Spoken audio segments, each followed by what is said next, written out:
అందరికీ నమస్తే. ఓట్లు అమ్మబడవు మా ఇంట్లో అని చాలా జాగాలలో అక్కడక్కడ పెడుతుంటారు. గది మనం అందరం చూసిందే. కానీ ఈ లింగోడం అనే గ్రామంలో ఒక వినూత్న ప్రచారం చేస్తున్నారు. లింగోడం గ్రామం అంటే సౌటుపల్లి దగ్గర లింగోడం అనుకోకురి. నాగర్ కర్నూలు జిల్లా అచ్చంపేట మండలం గాడనంటే లింగోడం ఉందంట. లింగోడంలో యువకులంతా ఒక వినూత్న ప్రచారం ఏం చేస్తున్నారంటే, ఓట్లు ఎవడైనా అమ్ముకుంటే అశుద్ధం తిన్నట్టే లెక్క అన్నారు. అశుద్ధం అంటే ఏంది దాదాపుగా కొంతమందికి అర్థం కాదు, కానీ ఓపెన్గా చెప్తా. అశుద్ధం అంటే పీ తిన్నట్టు లెక్క.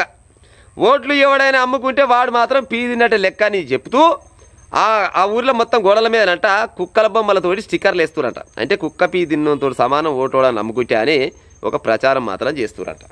నిజంగా అన్నలారా, మీ ప్రయత్నానికి మా మనతులు వెలుగు ఛానల్ తరపున నా తరపున దండం. మంచి ప్రయత్నం చేస్తున్నారు. మీలాగనే దాదాపుగా ఇంకా ఒక 100 గ్రామాలు మారినా కానీ ఎంతో కొంత మార్పు అయితే వస్తుంది.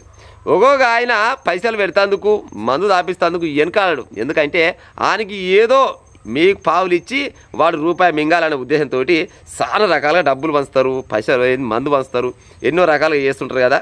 గసోని ప్రయత్నం చేసి అయినోని కానోని కలిబిలిగాళ్లకు ఊరిని అప్పచెప్పొద్దు. అసలుకు ఓటు అమ్ముకోవద్దు. ఓటు అమ్ముకుంటే మాత్రం వాడు పీదిన్నంతోడు సమానం అని ప్రచారం చేస్తున్నట్టు. అన్నలారా, మీ ప్రయత్నం గొప్పది. వయ్యా ఓలన్న జర్ర గీదాన్ని ఫాలో అయ్యే ఉపాయం చేయరి. రాష్ట్రం మొత్తం పాటించకున్నా కానీ కనీసం ఎంతో కొంత మార్పు వస్తే కానీ అప్పుడు కానీ జర ఆయమన్నోళ్ళు పోటీ చేసే అవకాశం ఉంటుంది, మంచోళ్ళు గెలిచే అవకాశం ఉంటుంది. అవునా కాదా చెప్పుది.